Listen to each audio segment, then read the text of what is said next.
It's turbo time, baby. We're heading to N1 to go stage 3 on the i20 NLine. Finally, the video you've been waiting for. Let's go.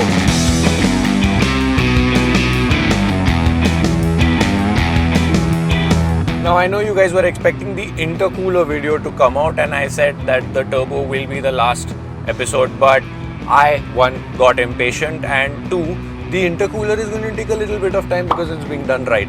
So, yes, let's go stage 3 first and then do a lot more cool shit later on. So, yeah, lucky you guys, you'll get this video early.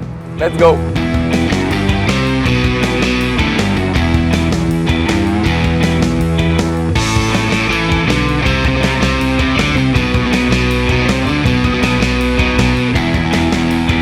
So we have just arrived at N1 and this is where the car is going to be for maybe 5-6 days.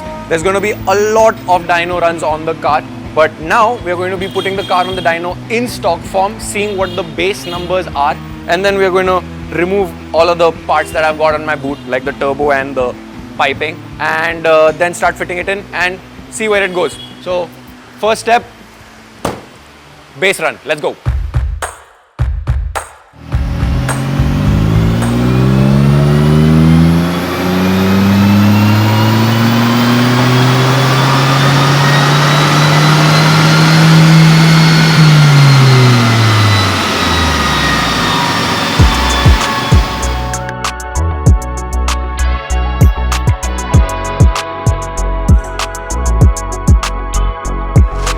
So we are out of the dyno.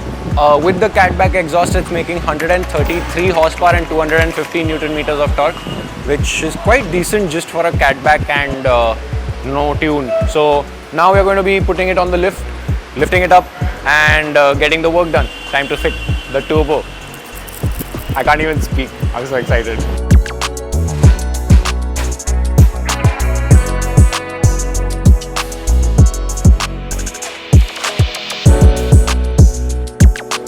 So after a lot of, little bit of struggle, I wouldn't say a lot, we finally got the turbo out, and this is the stock turbo. It's slightly smaller compared to this one, and once we remove this pipe right here, we'll be able to see the turbine or the compressor. So we'll be able to actually gauge what is the difference when it comes to the interior of the turbo. So let's go, let's open this up and see what's up. This is the MuchBoost 200 hybrid turbocharger, rated to produce up to 200 horsepower. It features a custom billet compressor wheel and a clipped enlarged turbine wheel designed to push more air while maintaining efficiency. The best part, it's based on the original turbocharger, which means installation is completely plug and play with no modifications required. You get an enlarged billet compressor wheel with a machined seal plate that fits the larger compressor, and on the hot side, a bigger turbine wheel. The exhaust housing was also enlarged to fit the larger turbine, and genuine Garrett bearing housings to handle the higher boost pressures. The upgraded journal bearing system improves durability and allows the turbo to hold more boost while delivering a stronger air-fuel ratio and impressive peak torque even at low engine speeds. Each compressor and turbine wheel is balanced individually, and the entire core is then high-speed balanced on a VSR machine to ensure smooth performance at real-world operating speeds. The result is a turbo that spools quickly, delivers stronger performance, and integrates seamlessly with the factory setup. Mind you, this is all that it's supposed to do. Time to see what it actually does. Oh, and by the way, a lot of you have been asking me where I sourced the turbo. I got it from Racelab Motorsport. They are a one-stop shop for everything related to high-performance parts. They are also the suppliers for Sprint filters, Thomason wheels, AP Racing, ITG air filters, and many more elite tier brands. So if you're planning on going stage 3 in your car, you know who to call. Now that they've installed the turbo, let's talk about the extra bits of exhaust that I'm going to be fitting.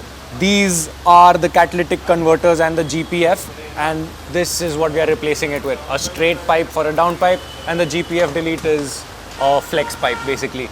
Now there is going to be no restriction, and all of the sensors are still going to be connected, but it's going to throw an error, which is why I didn't put it in Bangalore. And here it's going to go straight into the dyno for a tune, so it's the perfect time to put it on. Let's go.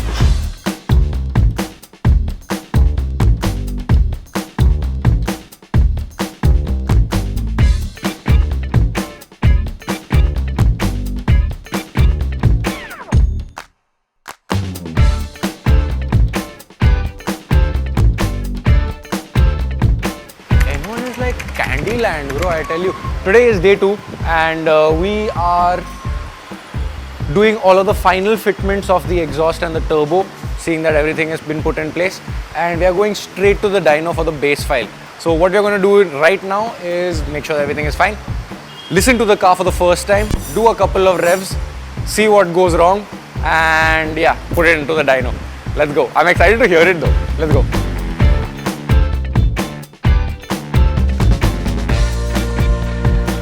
So while they were all doing the final fittings of the exhaust and the turbocharger, N1 sneakily took the ECU out, took it up to their office and did a bench protocol tune to it.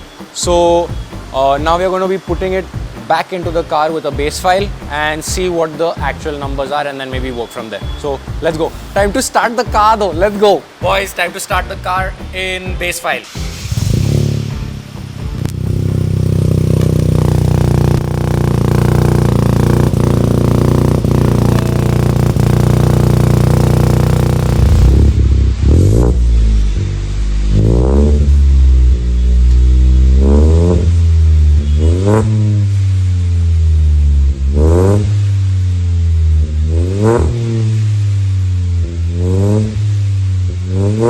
Okay, so the first start was not as successful as we had thought.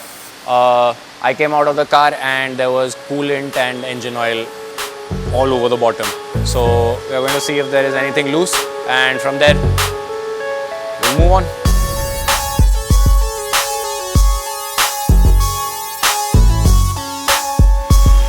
So I think we have diagnosed the location of where the coolant was leaking. It's from the turbo side. So we are basically tightening up that connection again, and then we're going to see if it works. So that coolant issue is still quite prevalent. We have started the car multiple times, but the coolant is still leaking from the same location. We are now going to be opening up the lines around the turbo, and then we are just going to be seeing if everything was put on properly. Basically reverse engineering everything. And I honestly don't blame them. No one has done this before.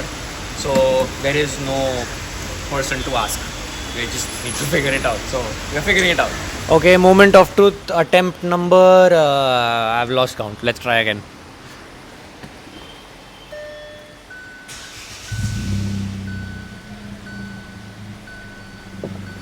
Check under the car.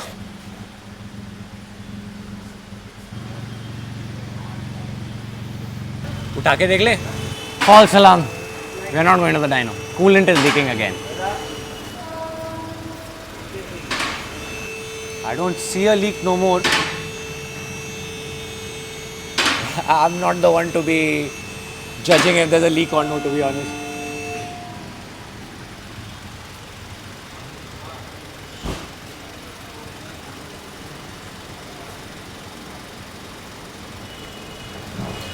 Okay, I don't want to jinx it, but I'm going to have to say it. I think we have solved the leak issue, and it was a pretty straightforward problem. So as you can see, this is the stock turbo, and I'm going to use it as a reference. This clip right here that connects the hot and the cold side, this is like a clamp. It's connected through, like basically it's drilled in, and this little hook over here on the upgraded turbo was sitting right here. So it wasn't allowing these two bolts to completely go in flush, which means it was leaking. So we have figured it out. Hopefully dyno time. So it's turned from day to night. This is day 2 pretty much. I don't know if we're going to go on the dyno yet. The leak has improved. Now it's just drop, evaporate, drop, evaporate, drop, evaporate. So we're going to try and stop that completely and then get it on the dyno. But yeah, this is just basically part and parcel of trying to do new things that nobody's done before. So I'm just trying to be patient. Now before you think there's a fault with the turbo, the leak is coming from a banjo bolt of the coolant return line, which is a stock part. After fitting everything back again with the right amount of torque, the leaks were gone and we were back in business. Finally, no leak. So I have left the car running for a while now, and there has been no leak, nothing on the ground, nothing near the exhaust. There's no smoke coming out anymore, and I really want to listen to the exhaust, so let's go.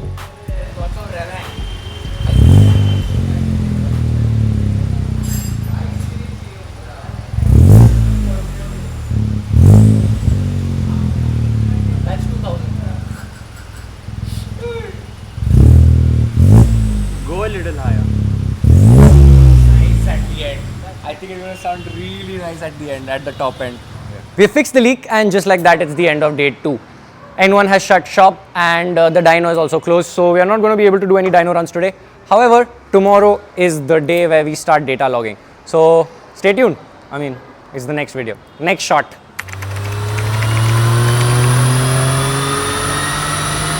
Okay, so runs complete.